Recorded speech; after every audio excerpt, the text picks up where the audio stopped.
এই বিয়ের পর প্রথম শ্বশুর বাড়িতে যাচ্ছস, একটা প্রাইভেট কারে যাইতে তো পারতা। কত বড় ফকিন্নির বাচ্চা আমারে ট্রাকে করে নিয়ে যাইতাছে।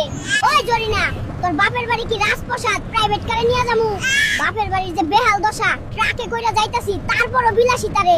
ওই জরিনা, তোর বাপের বাড়ির রাস্তায় এমন করে, এটা ঠিক করতে পারে না। কোন জুস রে, আমি টিহা দিমুনে আরে বলিস ঠিক করে নিত। ওই শরম করে না, পুটকি মাছ নিয়ে শ্বশুর বাড়িতে যাইতাছস, আবার আমার বাপরে কোন জুস বলে একটা ইলিশ মাছ কেনার ক্ষমতা নাই। শালা ফকির রাস্তা ঠিক করবে।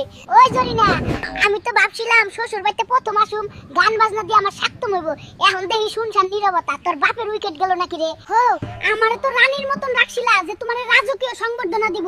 ইস শখ কত, চুপচাপ ঘরের ভিতর ঢুকবা, এখন নরলে হান দিয়া দিমু। ওই জরিনা, তোর বাপের বাড়ি থেকে একটা বাথরুম নাই নি রে? হায় রে আমার কপাল, এইভাবে খুললাম খুলা গোসল কোনোদিন করি নাই রে। ওরে আমার নবাব, তুই কত বড় মিথ্যুক রে।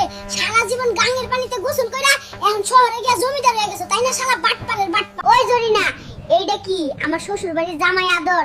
আমি যে মাছ আনছিলাম ওইটা ছাড়া আর কোনো তরকারি তো দেই নাই। হায় রে হায় রে, শখ কত নবাবের জামাই আদর চাই।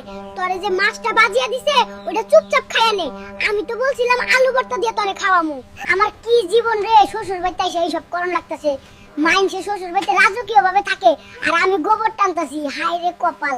হি হি, চান্দু, এখন কেমনটা লাগে? আমারে বাসায় কেমনে খাটনি খাওয়াইছো ভুইলা গেছো?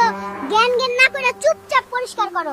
ওই জরিনা, তোর বাপের বাড়িতে খুদার কসম আর আসুম না বলে দিস। কি এক রাস্তা রে বাবা, ট্রাক্টর চালায় যাওন লাগতাছে। এইটা কি আমার বাপের দোষ? মাইনসের জামাই হেলিকপ্টার দিয়ে শ্বশুর বাড়িতে যায় আর তুই ফকিন্নির পুলাই আমারে ট্রাক্টরে করে নিয়ে যাইতাছস।